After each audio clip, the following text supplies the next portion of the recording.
नमस्ते। आज ना हम एक बहुत ही मजेदार कहानी सुनने वाले हैं, एक बगीचे की कहानी।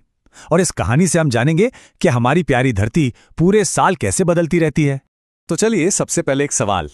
क्या कभी ध्यान दिया है कि कोई भी बगीचा पूरे साल एक जैसा क्यों नहीं दिखता? कभी सोचा इस बारे में? तो बगीचे की इस पहेली को सुलझाने के लिए ना हमें सबसे पहले सीजन्स यानी कि ऋतुओं को समझना होगा। अब ये सीजन्स क्या होते हैं?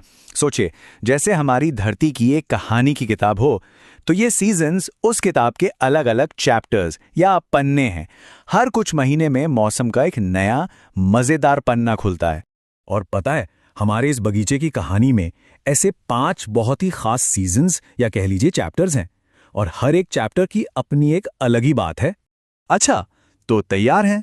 कहानी का पहला चैप्टर है वसंत यानी स्प्रिंग। ये मौसम ऐसा है मानो जैसे बगीचा सर्दियों की एक लंबी गहरी नींद के बाद जाग रहा हो और एक बड़ी सी अंगड़ाई ले रहा हो। स्प्रिंग में होता क्या है कि दिन थोड़े लंबे और गर्म होने लगते हैं।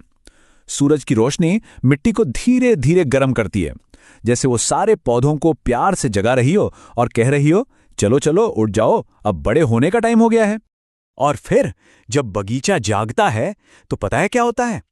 अरे वाह, वो चारों तरफ खूबसूरत प्यारे प्यारे रंग बिरंगे फूलों से भर जाता है। हर तरफ बस रंग ही रंग। स्प्रिंग के बाद जब बगीचा पूरी तरह जाग जाता है ना, तो उसमें खूब सारी एनर्जी आ जाती है और वो तैयार हो जाता है कहानी के अगले चैप्टर के लिए, गर्मी यानी समर। और समर का मतलब है ढेर सारी गर्मी। ये साल का सबसे गर्म टाइम होता है। ऐसा लगता है जैसे सूरज अपनी पूरी पूरी ताकत से चमक रहा हो। गर्मियों में दिन भी तो कितने लंबे होते हैं ना, और बहुत गर्म भी। तो पौधों को सनलाइट में खेलने का मतलब धूप सेकने का खूब टाइम मिलता है।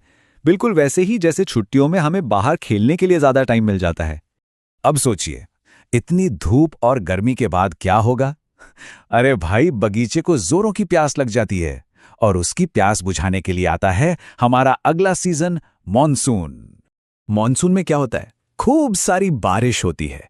आसमान बादलों की फुहार से बगीचे को जी भर के पानी पिलाता है, और ये पानी फसलों के लिए, मतलब हमारे खाने पीने की चीजों के बड़े होने के लिए बहुत बहुत जरूरी होता है। तो ठीक है, अब बगीचे ने धूप भी सेंक ली, पेट भरकर पानी भी पी लिया, तो अब उसे थोड़ी थोड़ी नींद आने लगती है।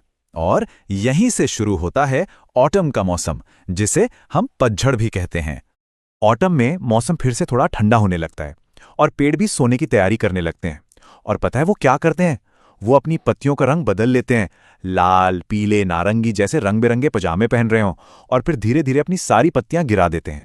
और बस रंग बिरंगे पजामे पहनने के बाद बगीचा अपनी लंबी ठंडी सर्दियों की नींद के लिए बिल्कुल तैयार हो जाता है। तो अब आ गया विंटर यानी सर्दियों का मौसम। और सर्दियां तो गर्मियों के ठीक उल्टी होती हैं, है ना? ये हमारी कहानी का सबसे ठंडा, सबसे शांत चैप्टर है। सर्दियों में दिन हो जाते हैं एकदम छोटे और रातें होती हैं लंबी और ठंडी ठंडी। ये मौसम बगीचे से कहता है कि अब आराम करने का, चुपचाप सोने का टाइम है, जब तक कि स्प्रिंग उसे फिर से जगाने ना आ जाए। पर क्या कहानी यहां खत्म हो जाती है? नहीं, बिल्कुल नहीं। सर्दियों की इस लंबी नींद के बाद क्या होता है? हाँ, स्प्रिंग फिर से आता है, बगीचा फिर से जागता है, और ये मजेदार कहानी एक बार फिर से शुरू हो जाती है। ये एक चक्र की तरह है जो हमेशा चलता रहता है। तो देखा, यही वो चक्र है जो हर साल चलता है और हमारी दुनिया को इतना खूबसूरत और दिलचस्प बनाता है। अब जरा सोचिए, एक बगीचे में देखने के लिए सबसे पसंदीदा चीज क्या होती है?